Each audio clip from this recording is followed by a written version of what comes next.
Famille, c'est chaud, hein? Famille, c'est chaud. Cette guerre qui oppose l'Ukraine à la Russie. Les Ukrainiens sont perdus. Mais, chers frères, Afrique Média arrivé à un haut niveau jusqu'à quand ils ont un reporter mais qui va jusqu'à sur place. Et en ce moment, il est sur le champ de bataille. Donc, chers frères, on va l'écouter. Vous allez voir un peu, comprendre ce qui se passe en ce moment là-bas.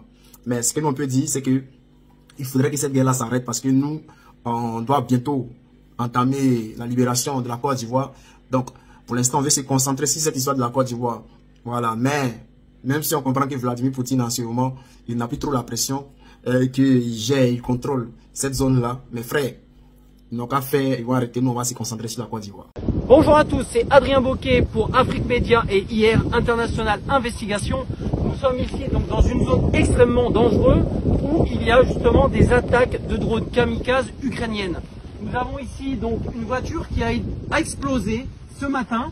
Vous pouvez voir l'impact qui a eu lieu directement au milieu du moteur. Malheureusement, les occupants sont morts du véhicule. Comme vous pouvez voir, aucune porte n'a été ouverte à part la porte qu'il y a sur le côté.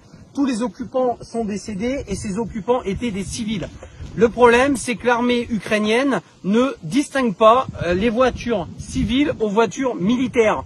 Tout ce qui bouge, en gros, il l'explose avec ces drones kamikazes. Vous pouvez voir ici, on est dans une zone extrêmement dégagée, extrêmement dangereuse. En plus, aujourd'hui, il fait très très beau.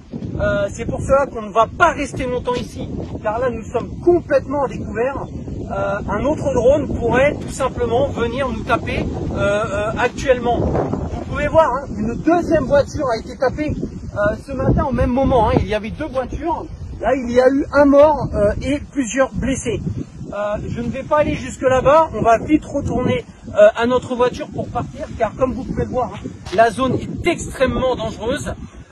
Voilà pour donc les attaques de drones kamikazes sur les véhicules, un petit peu à la roulette russe. Le drone se balade, la première voiture qui passe par là, les Ukrainiens le font exploser avec femmes, enfants, civils, n'importe qui se trouve dedans. Malheureusement, les gens meurent presque automatiquement, même pour certains meurent brûlés.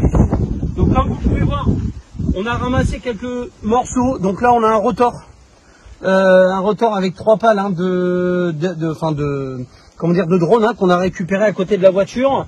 Ici, on a l'une des batteries qui est juste là, et ça, cela fait partie de ce qu'on appelle des circuits. C'est une sorte de scotch avec des circuits imprimés directement dedans. Voilà, c'est les nouvelles technologies. Donc là, on a ramassé un. Donc on a, voilà, vous avez la preuve ici, hein, voilà, que c'est bien un drone donc qui a explosé.